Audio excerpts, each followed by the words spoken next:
Como es habitual, vamos a esperar nada, un par de minutos solo y empezaremos enseguida.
Bueno, ahora sí, buenas tardes a todos y a todas.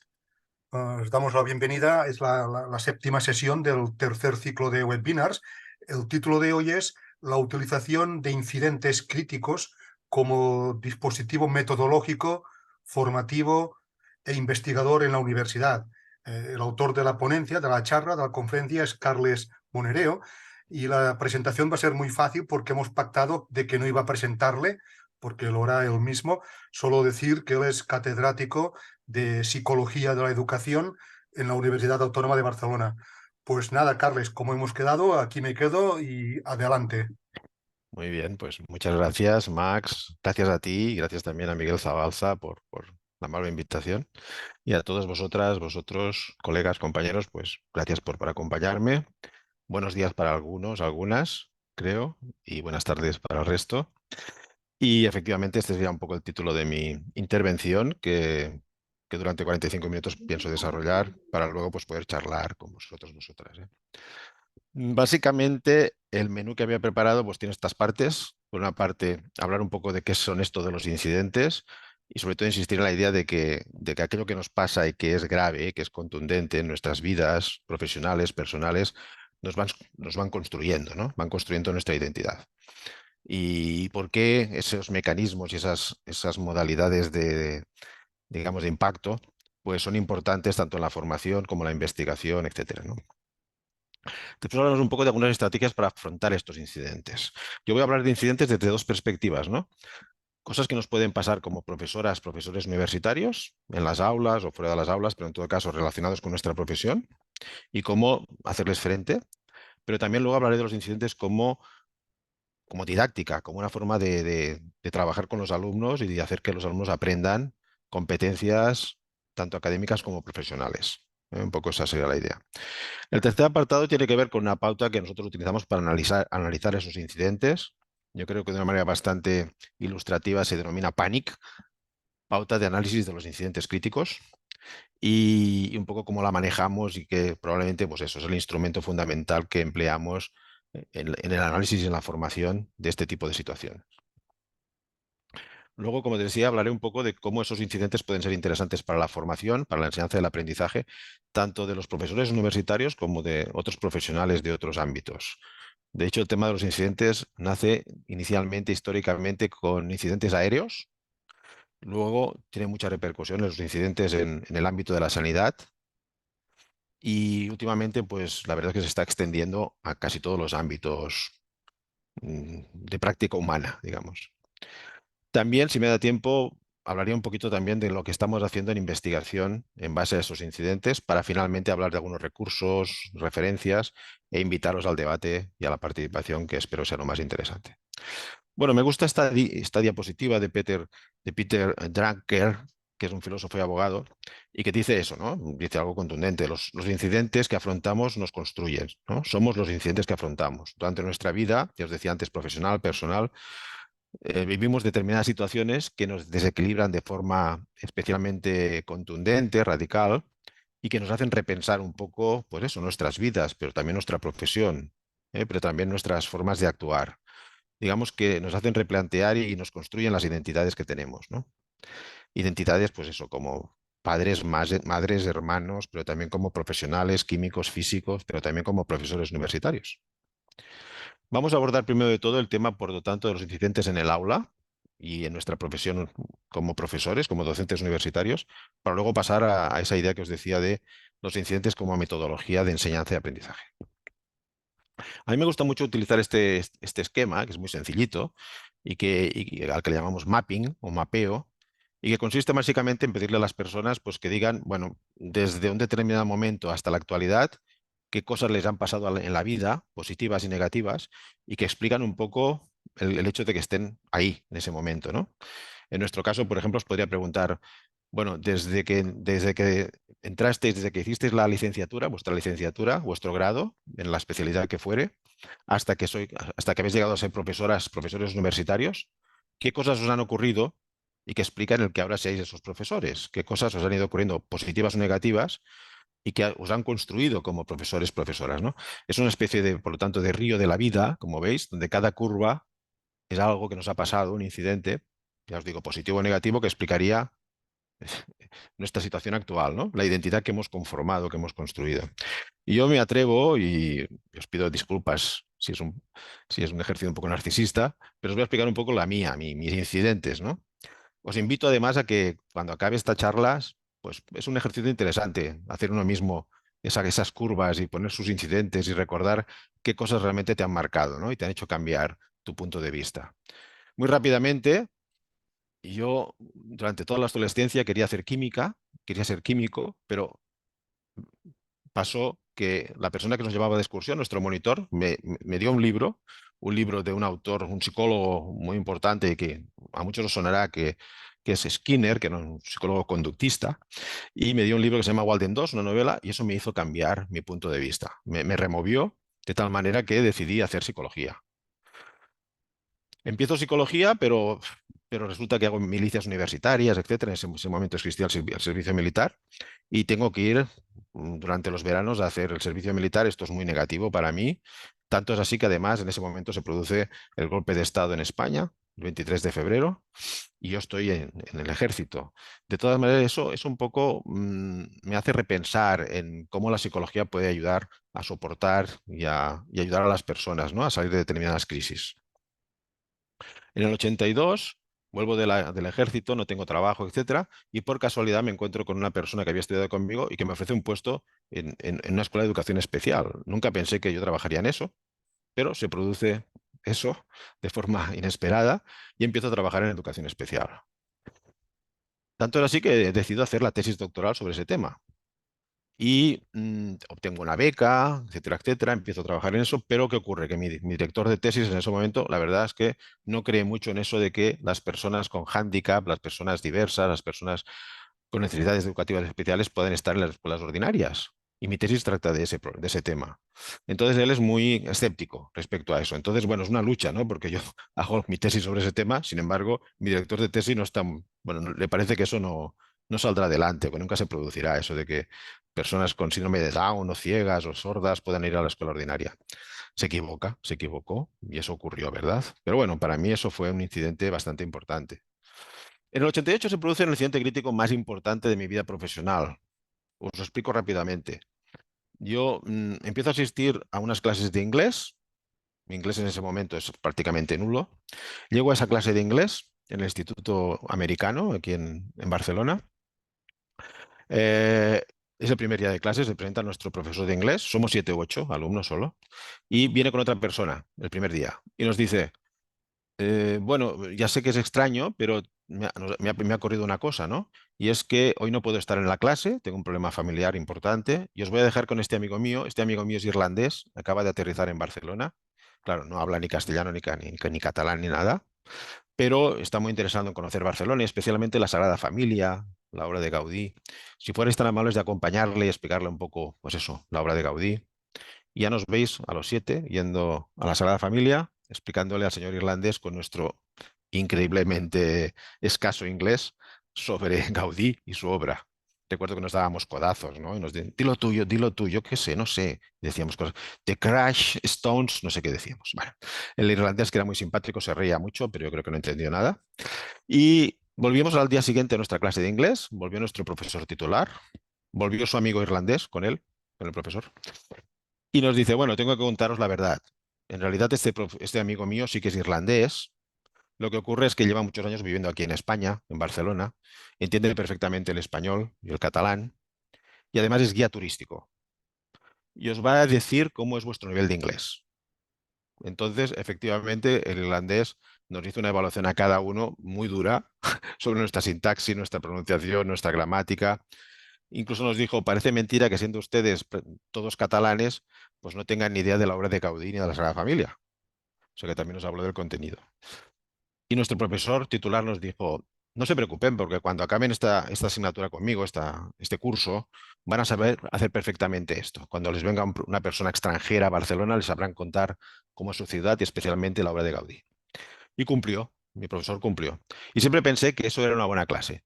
Y eso a mí me afectó mucho. Fue un incidente, pero un incidente positivo, que me cambió un poco la visión y la mirada de qué quería dar clase, qué significaba dar una clase, ¿no?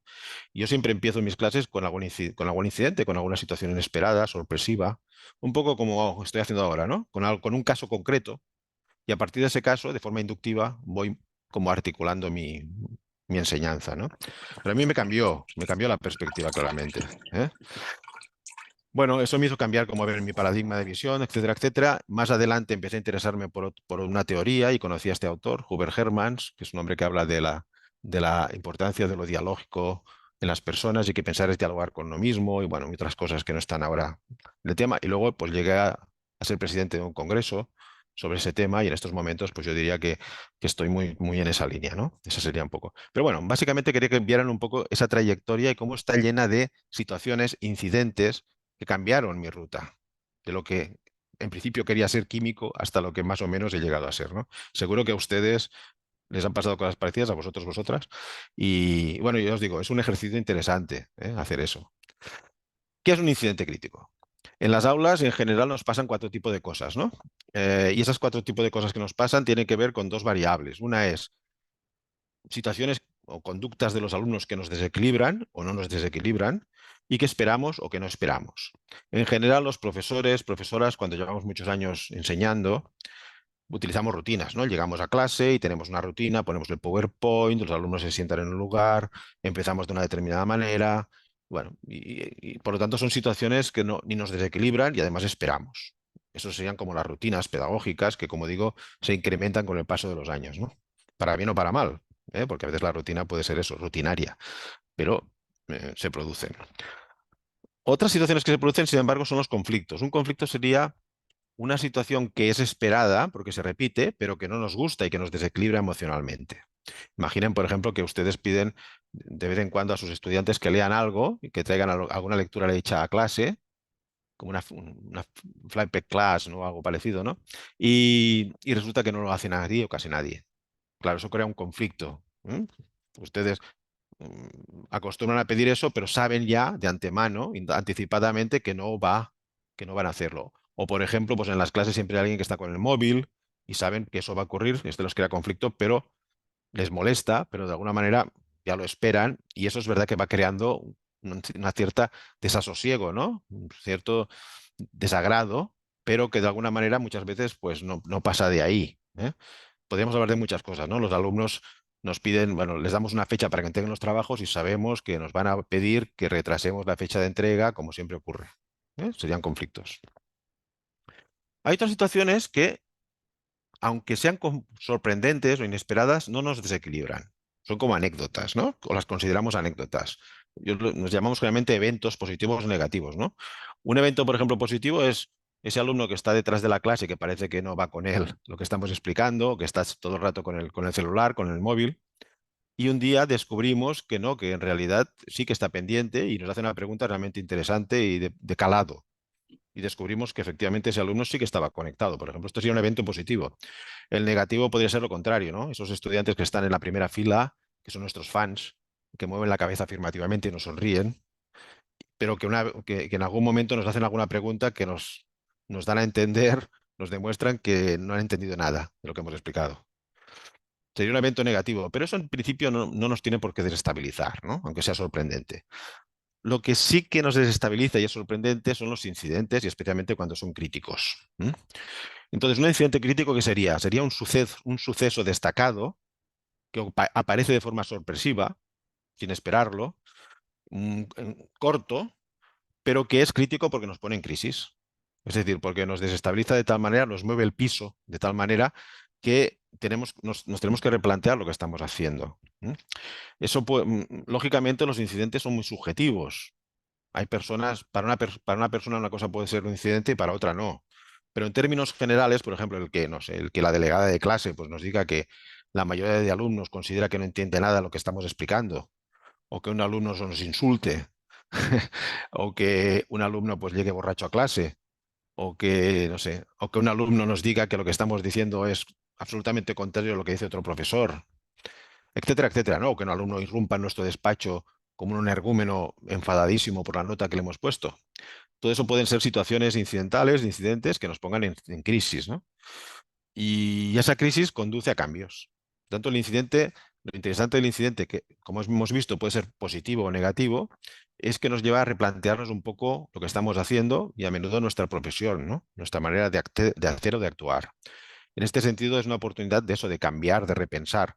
No siempre para bien. A veces puede suponer una regresión, un retroceso a lo que a nuestra conducta, ¿no? Ahora vamos a analizar un poco todo eso. ¿Cuáles son los principales incidentes que se producen en las universidades? Por la investigación que se ha hecho y los estudios sabemos que los principales incidentes tienen que ver con distintas cuestiones, ¿no? Lo primero, fíjense que a la derecha he puesto posiciones. Yo diría que en realidad todos los profesores universitarios no somos uno, tenemos varios profesores nosotros mismos, es decir, hay un profesor que evalúa y que es evaluador, pero también somos comunicadores, pero también somos expertos en nuestra materia, en la química, en la física, en medicina, en lo que fuere, pero además formamos parte de un equipo generalmente, ¿no? Docente. Pero además, muchas veces tenemos que gestionar normas de conducta en el aula y a veces incluso pues, podemos ayudar a algún alumno y hacemos de tutores. Pero además, pues tenemos que fomentar la participación, el intercambio en el aula, ser mediadores. Y además, pues tenemos que gestionar recursos, ¿no? En el aula, pues tecnologías, tiempos, espacios. En cada uno de estas posiciones de nuestra identidad, digamos, podemos tener incidentes. Los más frecuentes y los más numerosos son los que tienen que ver con la evaluación. Los alumnos protestan porque consideran que la calificación no ha sido objetiva. Nos encontramos con plagios. Bueno, ahora con el chat GPT, pues cada vez más, ¿no? Esto. Hay incoherencia entre el nivel que exigimos cuando explicamos en clase y lo que luego evaluamos. O, por ejemplo, pues no evaluamos competencias competencialmente cuando esto parece que cada vez más es lo que impera, etcétera, ¿no? Como comunicadores, el sentido sobre todo, ¿no? Los estudiantes se quejan de para qué les sirve eso que están aprendiendo, porque está muy lejos de lo que quieren ser ellos como profesionales y no entienden el sentido y la conexión con su futura profesión. ¿Eh? En cuanto a contenidos, ¿no? Los alumnos consideran que no hay coordinación entre los distintos profesores y explican lo mismo en varias materias o se contradicen, etcétera, ¿no? En las normas, bueno, sobre todo en las fechas de entrega, ocurre mucho eso, ¿no? En el sentido de que los alumnos pues, se quejan de siempre piden más, o en la puntualidad al asistir a clase, o en el uso del móvil o del celular en la clase, ahora de la inteligencia artificial, o conflictos de bullying entre alumnos, pero también a veces de alumnos contra algunos profesores, profesoras, ¿verdad?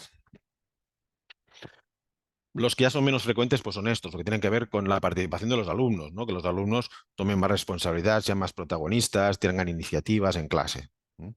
Y finalmente, los que tienen que ver con gestionar, pues eso, el tiempo sobre todo, ¿no? El acabar los programas, el acabar, digamos, nuestro currículum o lo que queremos enseñar, que casi nunca lo terminamos, ¿no? El hecho de utilizar los espacios, las tecnologías cada vez más, ¿eh? La necesidad de que seamos hábiles ahora con la enseñanza, digamos, digital, virtual, etcétera. Estos serían los principales incidentes que se producen, como les digo, y un poco, bueno, la idea es, bueno, ¿y cómo podemos afrontar estos incidentes, ¿no?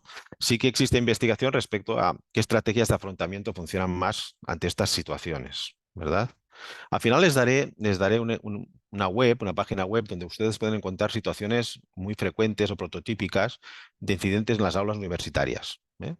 Porque hemos hecho un recopilatorio, un repertorio de esas situaciones, pero al final se lo comento eso. ¿Qué estrategias de afrontamiento podemos utilizar? Diríamos que en general hay unas muy inapropiadas que no deberíamos nunca poner en juego y otras que serían apropiadas, ¿no? Entre las inapropiadas está, bueno, no hacer caso a la situación, ¿no? Un alumno nos insulta o nos dice, ¿esto para qué sirve? O dos alumnos se pelean en clase, hay un conflicto, o un alumno está todo el rato con el móvil, o un alumno siempre se retrasa o se va antes, o unos alumnos hablan en clase, etcétera, etcétera. Y nosotros consideramos que eso no tiene importancia y, bueno, no hacemos caso, ¿no? Decimos, bueno, yo vengo aquí a dar mis clases y ese es su problema. ¿Eh? Un poco la idea esa, ¿no? De yo no soy su madre o su padre, o ellos son adultos, pues yo doy mi clase, que es lo que tengo que hacer y ya está. Claro, ante esto, pues bueno, la negación o la conformidad es inapropiado porque, claro, el problema se va no solo a sostener, sino probablemente a aumentar, con lo cual, si no hacemos algo, esto va a desarrollarse y probablemente impactar en el futuro negativamente, ¿no? Aún es más inapropiado la agresión, cualquier forma de agresión hacia el alumno, que va desde comentarios despectivos hasta la humillación pública del alumno, ¿no? Y en algún caso incluso pues gritos o vete de clase o todo eso, ¿no? Estas formas de actuación, pues claro, son muy inapropiadas. Sabemos en psicología que el castigo, las formas de castigo no controlan la conducta. Si a un alumno le insultas, lo humillas en clase y tal, te creas un enemigo que igual nunca sabrás que lo es, pero que un día pues igual te deshincha las ruedas del coche o hace algo en internet en tu contra o te calumnia, etcétera, etcétera. Por tanto, todas las formas de castigo y agresión son totalmente inadecuadas para controlar y nunca un profesor o una profesora debería ponerse a ese nivel, ¿no? A nivel de un alumno, por ejemplo, insultándolo como puede hacer el alumno, etcétera, etcétera. Por lo tanto, todo lo que es impulsivo, insultante, etcétera, deberíamos evitarlo en nuestras conductas y estarían las apropiadas, que serían las que deberíamos ejercer, ¿no? Entre ellas distinguimos entre las preventivas. Las preventivas serían aquellas que, claro, que sabiendo que cada año nos pasan determinadas cosas, intentar evitarlo. Por ejemplo, a mí de las más interesantes me parece siempre, desde el primer día de clase, negociar con los alumnos unas normas de clase, ¿no? Es decir, a ver, ¿cuánto retraso admitiremos que un alumno llegue a clase más tarde? ¿En cuánto tiempo? ¿Máximo cuánto? ¿5 minutos? ¿10 minutos? Ah, no, profesor, pero es que yo vengo de muy lejos y no puedo llegar a tiempo. Bueno, en tu caso podemos hablar de cómo podemos compensar eso. Pero en el resto de casos, si alguien tiene que llegar más tiempo de 10 minutos, o me avisa antes del motivo y que lo hará, o no puede entrar en clase. ¿Estamos de acuerdo? ¿No? ¿O cuándo utilizaremos los celulares, los móviles en clase? ¿O cuándo utilizaremos el GPT? ¿O cuánto? Entonces, llegar a determinados tipos de normativa, discutirlo con los alumnos y yo diría escribirlo, incluso escribirlo en una página y firmarlo todos, firmarlo toda la clase, de tal manera que los alumnos se comprometen a eso. Pero eso también puede ser útil, por ejemplo, incluso en el momento en que podemos hacer rúbricas con los alumnos. ¿Por qué los alumnos que son de universidad, que son adultos, no pueden en algún momento eh, compartir alguna rúbrica con nosotros, dar su opinión y negociar esa rúbrica con ellos, de tal manera que también la firmamos todos y es una rúbrica compartida? Eso tiene una ventaja evidente, ¿no? Los alumnos se pueden quejar porque esa evaluación la han compartido con nosotros. También es su evaluación. Eso forma parte de todo un tema que ahora sería largo de explicar y que podemos comentar si luego queréis, y que tiene que ver con lo que se llama el partnership, ¿no? La posibilidad de que los alumnos cada vez participen más en el desarrollo de las clases y de las materias, ¿no? Siendo también protagonistas de eso. Luego están las estrategias locales, es decir, cuando eso ocurre, cuando un alumno nos insulta, nos dice, ¿pero qué narices estás explicando? ¿Qué tontería? O alguna cosa de esas, ¿no? ¿Cómo actuar? De nuevo, la profesionalidad indica que nunca debemos ponernos al nivel de ese alumno, ¿no? Que es agresivo, que actúa de esa manera. Entonces, todo lo que son formas, digamos, de regulación de nuestra conducta, por ejemplo, decirle, uy, uy, uy, no sé qué has dicho, pero creo que hoy estás muy nervioso, me sabe mal que estás tan nervioso, oye, luego lo hablamos. Mira, sale un momento de clase y te tranquilizas, que no te estoy expulsando. Te tranquilizas y cuando estés más tranquilo vuelves a entrar y luego hablamos. ¿Te parece?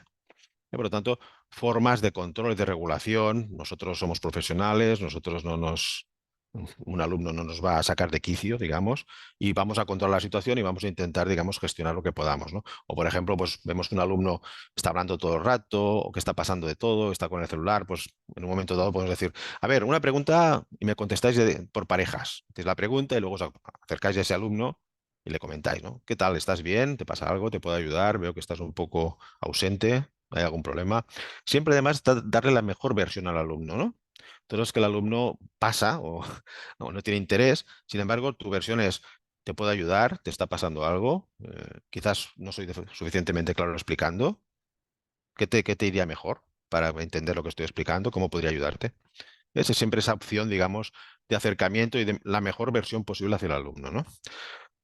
Pues aquí, pues regulación, dar opciones también a los alumnos. Los alumnos a veces pues, pueden acceder a la información, incluso a la evaluación desde caminos distintos, y eso puede personalizar eso, pues puede ser muy apropiado. Y luego están los cambios más estructurales, ¿no? A veces, poniendo al alumno, por ejemplo, en un determinado grupo de trabajo, podemos hacer que ese grupo controle sus conductas. Entonces, pensar muy bien a quién pones en un determinado grupo puede ser muy interesante, ¿eh?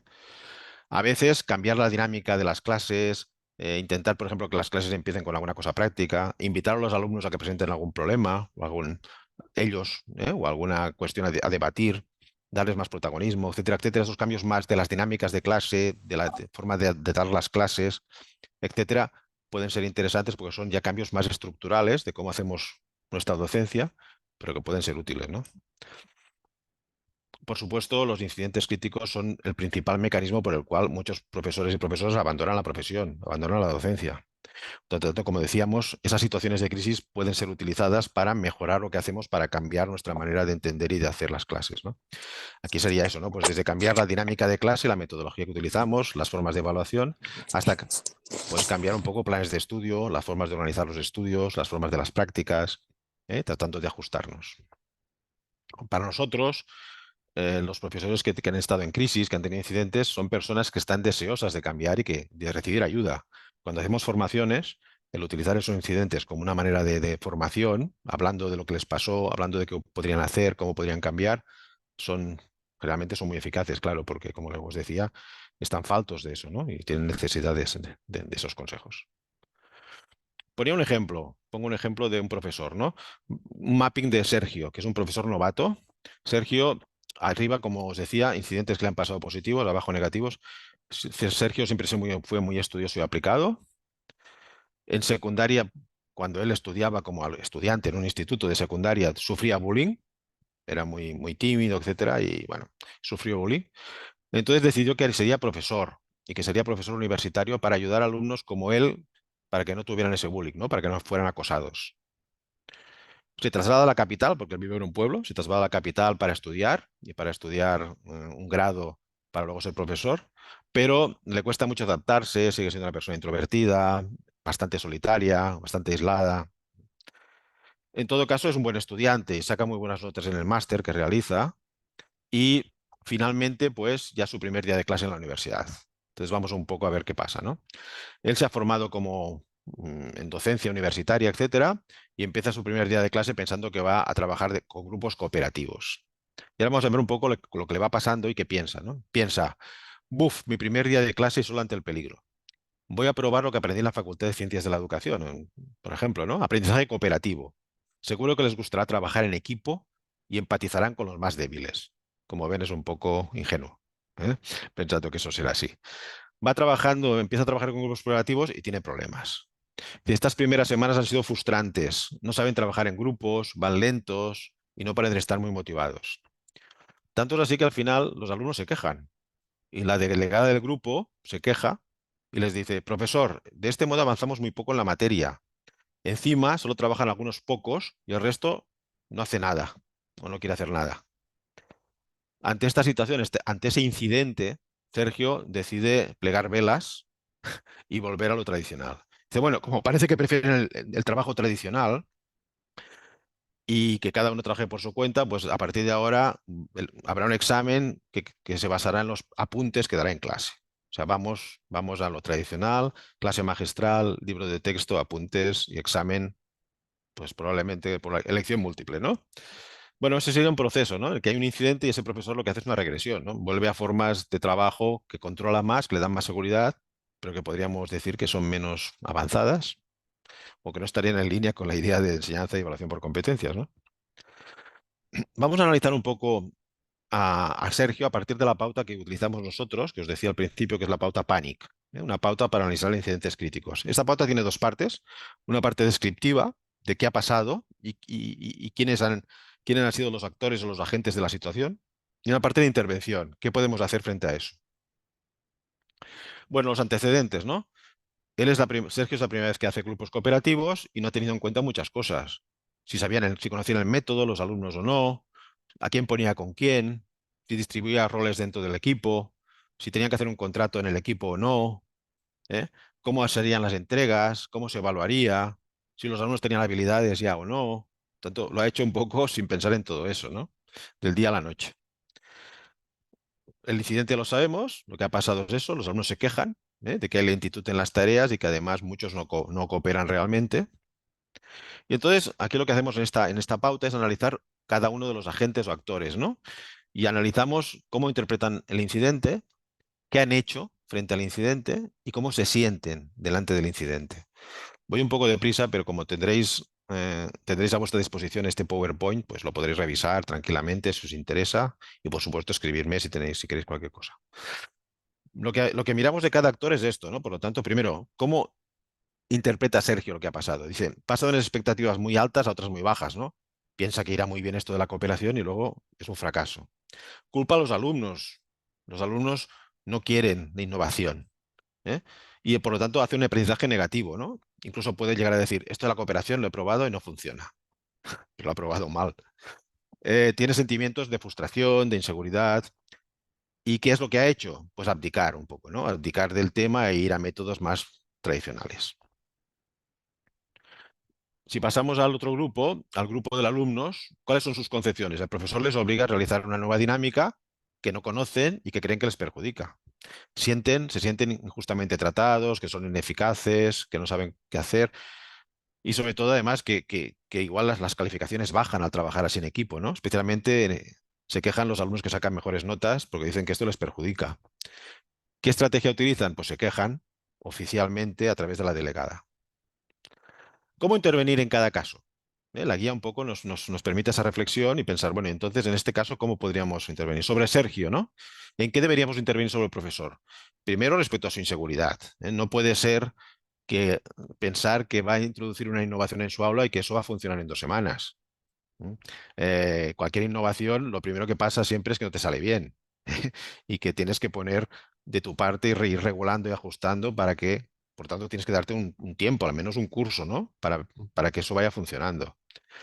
Por otra parte, claro, no ha tenido en cuenta los requisitos, como decíamos antes, ¿no? No les ha explicado por qué servía la cooperación, por qué era interesante cooperar. No les ha explicado, no ha garantizado que tengan las habilidades, no ha intentado que hagan un contrato entre ellos, no ha puesto roles en el equipo, no ha pensado en quién ponía con quién, algo muy relevante, ¿eh? Claro, entonces todo eso debería hacerlo para conseguir que eso funcione, ¿no? Al final tenemos unos indicadores de cambio. ¿Cómo sabemos que Sergio va mejor? Hombre, porque tiene más seguridad, porque empieza a hacerlo de forma más fluida y eficaz. ¿Mm? Y con los alumnos, ¿cómo deberíamos actuar? Bueno, los alumnos tendríamos que trabajar dos temas, ¿no? Que entiendan que es interesante esto de la cooperación, porque luego en sus trabajos van a tener que cooperar, ¿eh? Y porque además el hecho de trabajar con otros puede favorecer determinados aprendizajes, pero también garantizarles que habrá también algún tipo de evaluación individual, o sea que habrá una nota de grupo, pero también una nota individual para aquellos alumnos que, bueno, que también puedan ir más allá, ¿no? Entonces, bueno, hay una serie como de consideraciones, como veis, que se pueden hacer. Este es el tipo de pauta que utilizamos cuando trabajamos con incidentes críticos. Este sería un ejemplo, un poco sintetizado, ¿eh? Y ahora vamos un poco a la idea de, bueno, ¿y cómo podemos utilizar los incidentes como métodos de enseñanza y aprendizaje?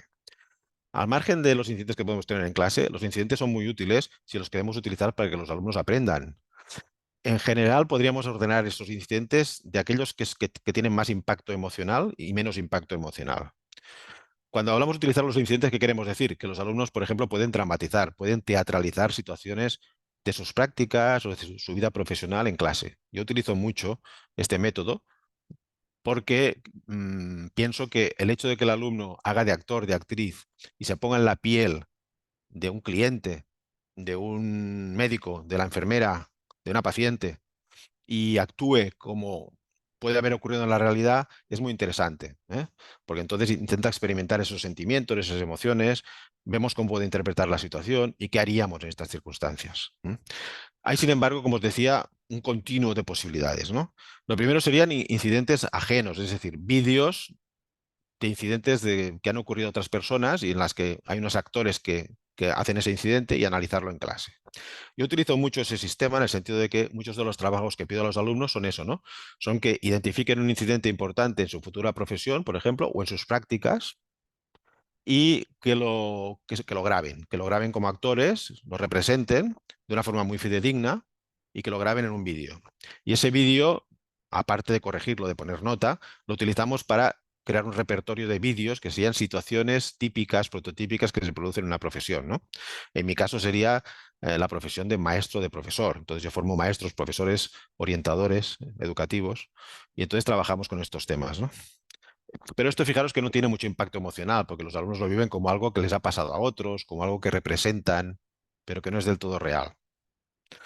Luego estarían los incidentes dramatizados, que serían algo que ellos conocen ya de primera mano, les han contado, por ejemplo, en prácticas, y lo reproducimos en clase de forma teatralizada. Y lo analizamos con un panic todos juntos. Un tercer nivel ya de más emocionalidad son que los alumnos reproduzcan o dramaticen cosas que han experimentado en propia piel, en propia carne. ¿Eh? Y, por ejemplo, en unas prácticas, ¿no? Cosas que han visto, que han sucedido, etcétera, lo hacemos en clase y luego analizamos con todo el grupo clase esas situaciones. Aún es más impactante el que, por ejemplo, ellos hayan tenido un incidente y lo revivan, pero actuando como en la realidad actuaron en ese momento, es decir, reproduciendo su propio papel.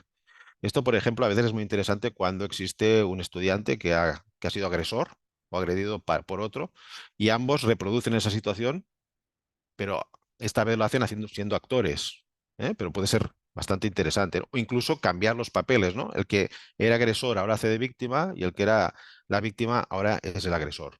Entonces lo reproducimos en clase, pero también intentamos ver cuál es el efecto que tiene el ponerse en la piel de la otra persona. Finalmente estarían los incidentes inducidos, que esto los hemos utilizado alguna vez, aunque tiene problemas deontológicos, ¿eh? Y consisten, por ejemplo, en que introducimos, cuando hacemos formación de profesores universitarios, ¿no? A veces hemos introducido en clase a un alumno o la alumna, le hemos convencido para que cree un incidente en la clase, sin que el profesor lo sepa. De tal manera que el profesor actúa como puede ante esta situación y trata, digamos, de responder a la situación de la mejor manera que puede. ¿Eh? Por supuesto, lo hemos hecho solo con profesores, profesoras, amigos o cercanos que pueden entender un poco nuestra propuesta. Pero bueno, en todo caso, estas, claro, son incidentes los más impactantes, ¿no? Porque esa situación se está produciendo en la realidad, el profesor cree que eso es real y actúa en consecuencia. Luego lo entrevistamos después de la clase. ¿Te ha pasado algo en esta clase que te ha desestabilizado? ¿Crees que has actuado bien? Si volviera a pasarte, ¿harías lo mismo o no? ¿Por qué? Y esto nos ha servido a veces para hacer investigaciones, en el sentido de qué manera podemos ayudar a los profesores y profesores universitarios a regular mejor eso. Pensemos que solo que fuéramos capaces de identificar las 5 o 10 incidentes más típicos que tenemos todos como profesores universitarios, pero también como enfermeras, pero también como médicos, pero también como ingenieros, los 10 incidentes más frecuentes y preparáramos a esas personas para esos incidentes, sería una formación realmente muy relevante. Bueno, me quedan 5 minutos, me he comprometido a acabar ahí 45. Decirles que, bueno, que hemos hecho investigación sobre todo ello. Perdonen, voy a pasar esto un poco rápido. Quizás me voy a detener, por ejemplo, en esta. Esta es una investigación que me gusta mucho porque esta consistía precisamente en que tomábamos a unos profesores universitarios, voluntarios, y les proponíamos lo siguiente, ¿eh? Tomamos a un profesor voluntario y a 5 alumnos de rendimiento alto y de rendimiento bajo de su aula. Pero estos alumnos, el profesor no sabía quiénes eran. Eran anónimos para el profesor. Entonces, lo que hacíamos es que les enviábamos cada par de semanas, tanto al profesor como a esos 10 alumnos, un Google Docs donde les preguntábamos cómo iba la clase, si estaban aprendiendo los alumnos, si había existido algún incidente, si se había solucionado bien. Tanto el profesor respondía a estas preguntas como los alumnos también, pero de forma independiente. Después de un tiempo, aproximadamente un par de meses, compartíamos los informes. Es decir, al profesor le pasábamos los informes de los alumnos y a los alumnos los informes del profesor. De tal manera que unos y otros veían qué pensaba el otro, de la clase, de cómo iban las cosas, de cómo se habían resuelto o no los problemas, de si se estaba aprendiendo o no. Por supuesto, este compartir informes crea un incidente. El profesor se da cuenta de que cosas que consideraba que funcionaban no funcionan y viceversa. Y los alumnos también ven que el profesor hace determinados esfuerzos que no pensaban o piensa determinadas cosas que no creían, etcétera, ¿no? Entonces, tanto unos como otros deben hacer una propuesta de cambio, de enmienda, ¿no? El profesor debe decir, bueno, ¿qué voy a mejorar a partir de ahora? Y los alumnos también. Y luego, pues, ponían en marcha eso, ¿no? Bueno, como veis, esto es una formación buena, bonita y barata porque básicamente se basa en la idea de que unos y otros compartan sus evaluaciones, sus informes y que hagan propuestas de mejora. Y hicimos una tesis doctoral sobre eso y la verdad es que funcionó muy bien, ¿eh? Es un sistema digamos, de poner el termómetro y de compartir lo que está pasando en el aula de una forma, digamos, sincera, porque se hace de forma, como decíamos, anónima, ¿eh? Por parte de los alumnos. También hemos investigado sobre, como os he dicho, sobre temas de incidentes inducidos, donde hemos preparado eso, algunos alumnos para que entren en clase y también hemos hecho alguna publicación sobre eso que ahora os comentaré para ir terminando. Em, Cosas o recursos, por si os interesa el tema y queréis profundizar en ello, ¿no? Esta página web que os decía, Critic Edu, en ella encontraréis muchos incidentes críticos, sobre todo en aulas. Hay un apartado dedicado a las aulas universitarias, a los docentes universitarios. También hay unos incidentes curiosos que estuvimos elaborando y que tienen que ver con las situaciones que se producen de conflicto entre los doctorandos, las doctorandas y sus directores, directoras de tesis doctorales. Tanto, ¿cuáles son los incidentes más frecuentes entre quien dirige una tesis doctoral y el doctorando o doctoranda que dirigen, ¿no? Ahí lo podéis encontrar, ¿eh? En algunos de ellos está la pauta de análisis, la pauta PANIC, que analiza un poco la situación y se da respuestas. No en todos los casos, pero en algunos. También tenemos un Facebook en la que situamos una situación de incidente en un aula y la comunidad opina sobre cómo resolvería eso. Y luego mis estudiantes dan una respuesta como más pensada y más elaborada. A partir de eso también, de ese portal, pues somos capaces, digamos, de recoger opiniones, de recoger puntos de vista y de elaborar nuevos materiales, ¿no? Que se llama, como veis, Critic Face. Bueno, durante el coronavirus también utilizamos las dramatizaciones, etcétera, para hacer unos materiales sobre cómo actuar frente a los incidentes que ocurrían cuando las personas estaban aisladas en sus casas, ¿no? Ya os digo, durante el tema del coronavirus. Y que tuvo mucho éxito, ¿eh? Que se llama Psycho5 y lo podéis encontrar aún si tenéis interés en ello. Y bueno, en cuanto a publicaciones, os he puesto las que me parecen más destacables de estos temas. En el 2013 ya hicimos esa primera publicación sobre incidentes en la universidad y cómo formar a los estudiantes a partir de esos incidentes. Lo tenéis en esta revista de Education and Development. Publicamos un libro sobre el tema, que lo publicó Narcea, que se llama así La gestión de incidentes críticos en la universidad. En el 2016 publicamos ese artículo que era Incidentes compartidos, que os he explicado antes, de cómo los alumnos y profesores se pasan informes y cómo eso hace que cambien sus comportamientos. Y quizás el más actual es este, en la Revista Internacional de Educación Emocional. Bueno, hice un artículo que se llama así, ¿no? Aprender de las crisis, los incidentes críticos como metodologías para educar emocionalmente, que lo podéis revisar si os interesa, es de Open Access. Y nada, pues que muchas gracias por atenderme y estoy a vuestra disposición para aquello que me queráis preguntar. Creo que he estado correcto con el tiempo, ¿eh? Muchas Sí, ha gracias. sido radicalmente puntual, Carles? De eso se Ya, trata. ya lo habías dicho. Bueno, quien tenga interés en el PowerPoint puede pedírmelo a mí particularmente, eso lo voy a mandar. De todas formas, vamos a colgarlo. Todavía no hemos hecho esto con los anteriores, tenemos problema con la edición de los vídeos. La idea es colgar en la página web de Redu un enlace al vídeo en el canal YouTube junto con el PowerPoint de cada sesión.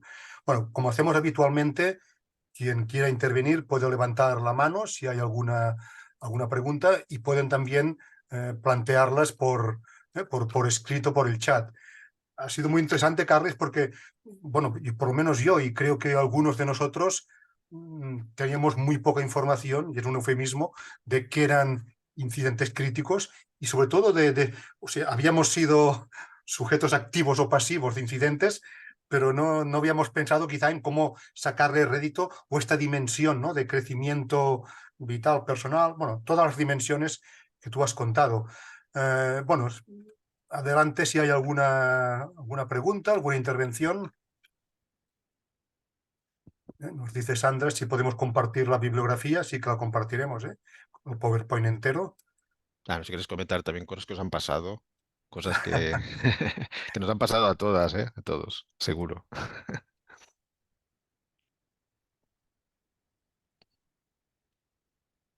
Dice Edurne, por ejemplo, qué original ha sido el contenido y al mismo tiempo qué habitual, pero poco afrontado y con mucha falta de recursos y preparación. Lo que Sí, decía, ya para sabéis que muchos sí, es... sí, sí. Los profesores universitarios no hemos tenido, ya sabéis, ¿no? Muchas veces una formación ni didáctica, pero también los profesores en secundaria, no creáis, también tienen. Bueno, en secundaria ya sabéis que lo más importante no es tanto la evaluación como, por ejemplo, las normas de conducta. Entonces tienen muchos problemas en este sentido y ahí el impacto es de otro tipo y muy potente también. Pero bueno, a ver, los médicos, las enfermeras, los asistentes sociales, los ingenieros, porque no tienen incidentes en sus profesiones, ¿eh? Por lo tanto, utilizar estos incidentes como temario, como temas a trabajar, que además están muy vinculados a la realidad, ¿no? A contextos reales, me parece muy potente. Es potente, ¿eh? Los alumnos lo agradecen. Claro, pero además un profesor de física, para entendernos, hoy nos encontramos temas, iba a decir problemas, temas de conducta, o, Ujú, no de disciplina, pero sí de conducta, ¿no? De conductas diferentes de las ujú. que estamos habituados los profesores. Y por tanto, dice José Manuel del Barrio, felicitaciones por exponer una temática innovadora con profundas consecuencias. Me interesa saber si es aconsejable hablar en clase de los incidentes para ser consciente de lo que podemos vivir. No solo es aconsejable, si yo, como os decía antes, incluso eso podría ser un tema curricular, porque tú tomas a unos cuantos profesionales, los traes a clase, ¿no? De lo que serán en el futuro esos alumnos, y les dices, decirme las 10 cosas que os pasan habitualmente y que no sabéis cómo gestionar. Las 10 cosas que os pasan y no sabéis gestionar. Y que deberíamos gestionar como futuros profesionales, saber gestionar. Y eso es un currículum, ¿eh? Eso es muy interesante, ¿no? Porque realmente hacemos algo que es realmente competencial, que es, por ejemplo, yo sé bastante, los psicólogos de la educación, los orientadores, qué 10 problemas tienen. Siempre. Además, son muy frecuentes, ¿no? Por eso, un padre o una madre que les acusa de que su hijo, por ejemplo, está aprendiendo muy poco y quiere ir a la universidad y el nivel es muy bajo. Bueno, esto es una cosa típica, ¿no? Etcétera. Cuando tú has identificado esos problemas, pues puedes intentar preparar a las personas, especialmente cuando tienen que ir a prácticas o hacer un practicum, ¿no? Luego también partir de los incidentes que ven en las prácticas o que ellos ven de otros colegas en esas prácticas, ¿no? Y analizarlos, en clase. A mí me parece que esto, nosotros, por ejemplo, lo estamos haciendo ahora en el máster de enseñanza secundaria para futuros profesores de enseñanza secundaria y lo agradecen mucho, claro, porque les preparamos para cosas que les van a pasar, y que saben que ocurren, ¿sabes? Carles, dice Fernando Lera, es un tema muy interesante que no se suele tratar, efectivamente. Pregunta, ¿cómo trabajar con alumnos repetidores en el aula junto con el resto de alumnos noveles? Que no deja de ser cierto incidente crítico también, ¿no? Puede Claro, ser. para el alumno repetidor, ¿no? Sí, bueno, en este caso, claro, se trataría un poco, por ejemplo, de ver situaciones, imaginemos la situación en la que ese alumno puede un poco reproducirse a sí mismo en una charla, ¿no? Se encuentra con sus compañeros en un bar y, bueno, he suspendido otra vez, ¿no? Entonces los otros le preguntan, ¿qué te ha pasado? ¿Por qué has suspendido? Bueno, me doy cuenta que no he estudiado o no soy capaz de entender esto o realmente no entiendo al profesor o es que me doy cuenta de que tengo unos requisitos que no tengo. Bueno, etcétera, ¿no? O sea, se pueden, digamos, dramatizar esas situaciones, visualizarlas y analizarlas conjuntamente. Como os decía, a través de esa pauta del panic intentamos hacer eso, ¿no? Como analizar de una forma más sosegada. El panic también nos ha servido para otra cosa muy interesante, y es que entre los profesionales de un ámbito, cuando les pasa algo, ese es un documento que les permite comunicarse de una manera más clara y más objetivada. ¿Qué te pasó? ¿A quién le pasó? Esas personas a las que le pasó, ¿qué pensaban? ¿Qué hicieron? ¿Cómo se sentían? ¿Y cómo podemos actuar ante eso? Entonces, es una manera de objetivar las situaciones para actuar, por ejemplo, coordinadamente en grupo de profesionales. ¿Eh? Dice Marita Hernández, gracias por la charla. Me llama la atención las referencias al ámbito sanitario y pregunta, ¿haces formación en las facultades de medicina? Un Mm, catálogo de los incidentes les vendría bien. Pues mira, ya lo puedes hacer tú, el catálogo. Claro, yo soy del ámbito educativo y me he dedicado sobre todo a la formación de profesorado, bueno, en todos los niveles educativos. Sí que en la Autónoma, en mi universidad, he hecho más de una vez, hacía durante un tiempo charlas sobre este tema, ¿no? Sobre los docentes críticos en la universidad, y era muy interesante porque los profesores explicaban sus distintas situaciones. Recuerdo perfectamente cómo, como un profesor un profesor de ingeniería dice yo, bueno, mis alumnos no llegan tarde al aula porque cuando pasan 5 minutos cierro con llave la puerta y no pueden entrar. Y el de periodismo decía, pues yo les dejo que entren y salgan cuando quieran. Y pueden estar entrando y saliendo todo el rato si les apetece porque yo no quiero que esté nadie obligado. O sea, en dos visiones tan distintas de la cosa en la misma universidad, ¿no? Entonces fue un diálogo muy interesante, ¿no? Porque sí, porque no, qué habría que hacer, qué es mejor, etcétera, ¿no? O sea que sí, que creo que la formación universitaria da mucho juego, la he hecho, ya os digo, en distintas especialidades, no en una concreta. Pero lógicamente, hacer un listado de los principales incidentes en cualquiera de vuestras situaciones, sobre todo pensando en el futuro profesional, pues es muy interesante y yo creo que es muy aconsejable. ¿Eh? Dice, Deberíamos distinguir dos tipos de problemas, los prototípicos, los que son frecuentes. Yo siempre digo, por ejemplo, una dentista, ¿qué es lo que más hace? Pues ortodoncia, seguramente caries. Eso es lo prototípico. Y luego lo emergente, esos problemas que se están produciendo en la profesión. Nosotros tenemos un emergente ahora, que es la inteligencia artificial, ¿eh? Que se está produciendo y cómo actuar ante ellos. Entonces, hacer una lista de lo prototípico, lo frecuente y lo emergente puede ser muy interesante luego para la formación, ¿no? dice Sandra Licet Hernández, cada vez somos más psicólogos en el aula, aunque no sea nuestra área de formación. La inteligencia emocional de los alumnos hoy en día se vuelve un tema de difícil gestión del alumno en el aula. ¿Algún consejo sobre ello? La inteligencia Claro, eso, emocional de los claro, alumnos. claro, todo eso ya forma parte de. Yo, por ejemplo, soy muy partidario de trabajar en equipos en el aula, porque van a trabajar en equipos fuera también. Entonces, para mí es muy importante que trabajen en equipos y a quién pongo con quién. Entonces, intento hacer equipos bastante ecuánimes, que haya una persona que coordine. Y en mi caso también, claro, el trabajo que tienen que hacer, ¿cuál es? Pues enfrentarse a alguno de esos incidentes, ver qué harían en esa situación, grabar un vídeo en la que representen esas situaciones. Todo eso trabajas también en el aspecto emocional. Es decir, claro, un profesional es todo, ¿no? En un profesional no podemos desligar lo emocional de lo cognitivo, de lo. Entonces, pensar que eso se produce es artificial. Yo creo que el tema de las competencias nos llaman un poco la atención sobre eso, ¿no? Alguna vez recuerdo que me preguntaban, pero es que en ingeniería no hay temas emocionales. Yo les decía, pero a ver, pues tú les dices a tus alumnos, resulta que se ha caído un puente en no sé dónde, ¿no? En lugar de España, en un pueblo de España se ha caído un puente, ¿no? Y entonces vamos a analizar qué ha pasado. Entonces podemos ver las estructuras, el peso de los materiales, pero luego resulta que el alcalde o quien fuera que contrató las obras, para ahorrarse unos dineros, incluso para quedárselos, pues compró materiales más baratos. O hizo, y entonces ahí hay aspectos emocionales, morales y éticos también. Entonces, cualquier acción humana tiene, y yo creo que deberíamos, si partimos de situaciones reales, que son las que se enfrentarán nuestros estudiantes, siempre, lo emocional siempre está presente. ¿Cómo trabajarlo? Pues así, presentando situaciones reales, problemas reales que enfrentarán en su profesión, y ahí aparecerán conocimientos académicos, pero también conocimientos procedimentales, pero también emociones, ¿eh? Y cómo regular eso.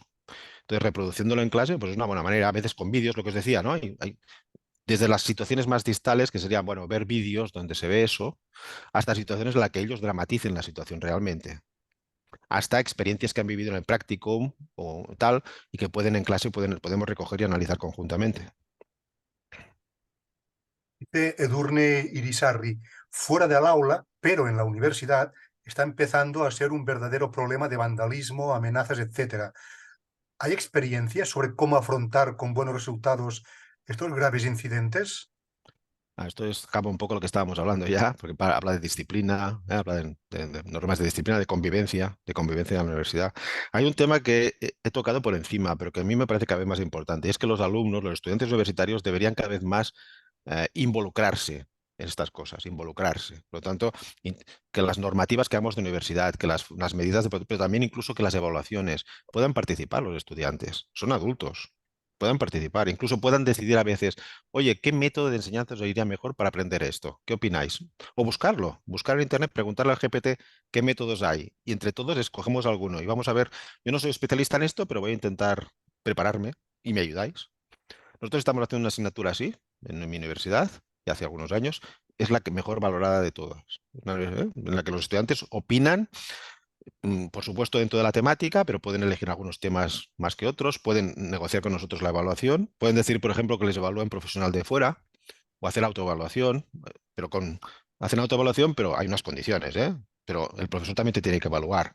Entonces, dependiendo de si es muy distinta tu nota de la mía, voy a poner tu nota o no, por ejemplo. ¿Eh? O sea, se pueden establecer mecanismos. Y lo mismo lo que estabas diciéndome, vandalismo. Bueno, pues los estudiantes tienen que ponerse de acuerdo en unas normativas, en unas formas de tal, y entonces establecer qué pasa cuando una persona actúa de esta manera. ¿Qué hacemos? ¿No? Y que los alumnos también opinen, porque también serán sus normas, también sus mecanismos. Entonces, como se supone que los que hacen esto del vandalismo son 4 o 5, pues entonces que el resto como comunidad tenga claro cómo se debe actuar ante eso, cómo se debe proceder. Entonces, darles protagonismos a los alumnos, ¿no? Crear gabinetes de crisis, donde, por ejemplo, pues los alumnos también pueden estar representados por alguien y entonces cuando hay una situación grave, pues que de alguna manera se pueda negociar eso, ¿no? Introducir mucho la idea no tanto de castigo, yo creo, sino está muy de moda ahora y creo que está bien el tema, ¿cómo se llama? ¿Cómo se diría? No, no es recuperación, es un poco, bueno, es un poco darles reparación, de reparación, en el sentido de los que han actuado así que pidan disculpas y que hagan algún tipo de trabajo que repare el mal que han hecho a otros. Y los compañeros son los que deciden un poco eso. ¿Eh? Se negocia con los compañeros, ¿eh? Pedir disculpas, digamos, hacer una tarea para la comunidad, etcétera, etcétera, como reparación. Claro, todo eso se tiene que trabajar a través de involucrar a los estudiantes. ¿Eh? Ujú. Elisa Mengual plantea un tema muy habitual, creo, en muchos. Dice, muy interesante, Carlos, una pregunta. ¿Qué haces cuando tienes un alumno con la mirada totalmente perdida, ausente o con una actitud corporal de total desinterés y desconexión? ¿Es mejor prescindir, llamarle la atención de modo simpático? Bueno, es lo que os decía antes, ¿no? Yo creo que nosotros siempre tenemos la chaqueta de formadores y educadores. ¿Mm?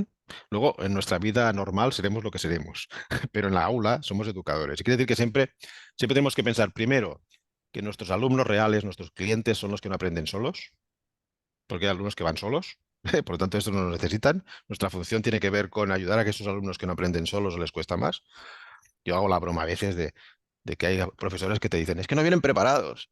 Y es como si un médico dijera, es que me vienen enfermos, ¿no? Con ese material no se puede trabajar, están enfermos, ¿no? Los quiero sanos, ¿no? Los quiero preparados. Bueno, es que son estudiantes, es que tienen que aprender. Tanto esos alumnos que son difíciles son los que precisamente nos permiten ganarnos el sueldo. Entonces, esos estudiantes, ¿cómo hay que tratarles? Yo soy partidario de eso, ¿no? Lo que os decía antes, ¿no? Decir, oye, ¿podría hablar un poco contigo? Entonces, hacer una relación personal. Los estudios siempre muestran que los profesores que se cuidan más personalmente de los estudiantes son los mejor valorados. ¿Sea injusto o no? Otra cosa es que yo no creo que los alumnos tampoco puedan valorar si un profesor sabe mucho de la materia, ¿eh? Que este es otro tema. Yo no creo que estén capacitados para eso. Pero en cambio, los alumnos valoran mucho que los profesores tengamos una atención personal. ¿M? Los tratemos como adultos, etcétera. Entonces, bueno, por ir a ese alumno y decirle, oye, he visto últimamente que no estás desconectado, no sé qué. Quizás tienes un problema personal, tienes un problema familiar, no sé si te puedo ayudar o te puedo aconsejar.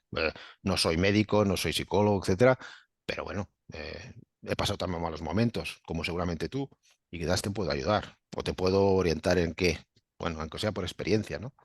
Hacer eso, hacer ese trato humano, darles la mejor versión, os decía. Tú ya sabes que no es eso, sino que el tipo, por lo que sea, pasa, pero tú les das la mejor versión. Tienes un problema personal igual. O alguien que te viene tarde, ¿no? A clase. ¿Yo qué hago? Pues yo les llamo y les digo, oye, ¿puedo hablar? Entonces les digo, oye, no sé, he visto que llegas tarde, igual tienes un problema de locomoción, igual podemos buscar a alguien que te traiga en coche, ¿o qué tal? ¿O qué podemos hacer para que llegues a tiempo?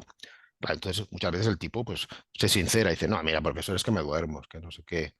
Hombre, pues a ver si podemos hacer algo, porque claro, si pasa eso, como comprenderás, pues es complicado, ¿no? Y seguramente te pierdes cosas. Eso también se soluciona mucho, os decía antes, haciendo equipos. El equipo tiene unas normas internas. Si un alumno no cumple, no lleva las cosas hechas, etcétera, el equipo, siempre digo, si una persona consideráis que no tiene que firmar el trabajo que estáis haciendo, está suspendida. Por lo tanto, ¿qué hacemos? Gabinetes de crisis, ¿no? Cuando una persona, por este alumno le hemos dicho varias veces que entregue el trabajo y no lo ha entregado y no sabemos nada de él. Yo le escribo y le digo, mira, tenemos que encontrarnos porque existe el riesgo de que suspendas dado que no estás entregando las cosas y no cumples la normativa de tu grupo. Me reúno con el grupo y si viene, bueno, decidimos si le damos otra oportunidad o no. pero como la vida misma, ¿no? Como pasaría en un trabajo, ¿no? Si una persona no cumple con su equipo, etcétera. Pero es el equipo el que regula mucho las conductas de ese compañero, ¿eh? También les digo, si sois tan tontos de que una persona no hace nada, pero os creéis sus mentiras y le ponéis en el trabajo, lo aprobaremos. Lo voy a aprobar. Es vuestra responsabilidad. Os pasará lo mismo en un trabajo. Habrá gente en los trabajos que no hará nada, que se columpiará, que abusará de vosotros. Y si no hacéis nada, pues tendréis que responsabilizaros de esa persona. Y si no, denunciarlo. ¿Eh? Pues lo mismo en la universidad. Me parece que hay que actuar de esa forma, ¿no? Como muy profesionalmente y dándoles la responsabilidad que deben tener y hablando personalmente con esos alumnos, ¿no? Creo que es una buena manera de encararlo. No todos serán salvables, ¿eh? O sea, eso lo sabemos también. Hay un tanto por ciento de estudiantes que por sus características o porque tienen alguna patología, etcétera, etcétera, pues requieren otro tipo de intervención. Antes hablabas de vandalismo. Bueno, cuando hay actos vandálicos, una cosa es que nos pongamos de acuerdo en cómo intentar frenar, prevenir o denunciar, pero otra cosa es que tiene que ir a haber una intervención pues, solamente legal, quizás policial. Y eso escapa a nuestras competencias, o sea que no vamos a poder con todo. Este caso que estabas comentando, Carles, creo que también es muy habitual hoy en día, ¿no? Que en trabajos en grupo algún estudiante, pues bueno, no trabaja. ¿No? Mm, ¿Tú eres más partidario, pues, de la autorregulación del grupo o sí, que haya una cierta intervención del profesor? las dos cosas. O sea, yo les digo, en el grupo vais a hacer un contrato, entre vosotros ponéis de acuerdo, incluso hay un coordinador, coordinadora, que es el responsable, el portavoz del grupo, y esa persona tiene un punto más la nota. ¿Mm? También se pueden dividir el punto, ¿eh? Pueden decir, no queremos coordinador. Pero yo les digo, eso es un riesgo, ¿eh? Mi experiencia dice que si no hay una persona responsable, pero vosotros mismos, ¿eh? Decidís. Entonces, el grupo hace un contrato y eso, hay grupos muy duros. Dicen, "No, si una persona no entrega la cosa en 5 días, lo echamos del grupo". Digo, esto es muy radical, eso no puede ser porque a una persona se puede poner enferma o poder tener un problema personal. No, tenemos que dar más oportunidades. Entonces yo intento regular las normas, ¿no? Pero ellos tienen sus normas y cada grupo puede decirlas. Y luego cuando pasa ese caso, yo les digo, siempre tenéis la posibilidad de escribirme a mí con copia a esa persona. Entonces, un primer paso es, me escriben a mí, mira, fulanito de tal no nos contesta los mails y no ha entregado el trabajo. Y ya con copia a mí. Y la otra persona ve que yo lo he recibido. Si sigue sin respirar, yo ya le escribo directamente a esa persona. Mira, tendríamos que vernos y hablar porque hay un problema con tu grupo. Ellos están pensando en que no firmes el trabajo y eso supondrá que suspenderás. La mayoría de veces vienen a la reunión y llegamos a unos acuerdos, ¿no? Pues hoy, vale, pues he tenido un problema. A veces dicen cosas que no sabéis si son verdad, pero bueno, se le puede decir como por ejemplo los trabajos en mi caso los tienen que presentar oralmente, pues bueno, pues tú te encargas de hacer el PowerPoint de la presentación oral. O sea, vas a hacer un trabajo extra ya que no has hecho los otros. Vas a compensar eso de alguna manera. Hay otros grupos que, bueno, que deciden que no, que ese compañero hay que ayudarle y no sé qué, y que, bueno, que van a aceptar. Pero yo les dejo bastante, ¿eh? Que opinen. O sea, si ellos deciden, nos decía, si ellos deciden aceptar a un alumno porque se creen sus cosas y sus cuestiones, pues ese alumno, digamos, utiliza buenas estrategias de comunicación y entonces no es mi problema ese. A ver, también tengo que decir que yo siempre hago una nota de grupo y una nota individual. ¿Eh? La nota de grupo es un trabajo que lo tienen que presentar. La nota individual es una intervención que tienen que hacer en un foro de Facebook sobre un tema. Tienen que hacer 3 intervenciones y tienen que ser de determinada calidad. Y eso aumenta su nota individual. Eso me parece justo, ¿no? Porque claro, un grupo puede ser, pueden haber 4 personas bastante que flojas y uno muy bueno, o una muy buena. Entonces, a esa persona le da la posibilidad de que mejore su nota. Eso creo que es justo. ¿Eh? Vale, hay dos intervenciones, Sí. las dos últimas. Marta Martínez dice, muchas gracias. Dice, me he asomado con prevención a esta reunión porque no entendía muy bien el título. Me ha gustado la temática innovadora que trata y me ha movido a la reflexión. Sí que estamos cansados, pero entiendo que efectivamente son asuntos que no hay que dejar pasar en el aula. Las dinámicas que logremos en ellas dependen del engrase que le demos y de lo que estemos dispuestos a cambiar todos, alumnos y profesores, para mejorar. Es necesario abordarlo, ¿eh? El problema es si sabemos. Bueno, más que una pregunta, ¿eh? Es una contribución. ¿Vale? Por supuesto, trabajar en equipo, tener un equipo docente. No sé, vosotros seguro que habrá de todo, ¿no? Pero a mí me es muy útil trabajar con 2 o 3 compañeros en los que pues pensamos, vemos lo que nos pasa, intentamos buscar mecanismos de cambio, ¿no? Y negociamos.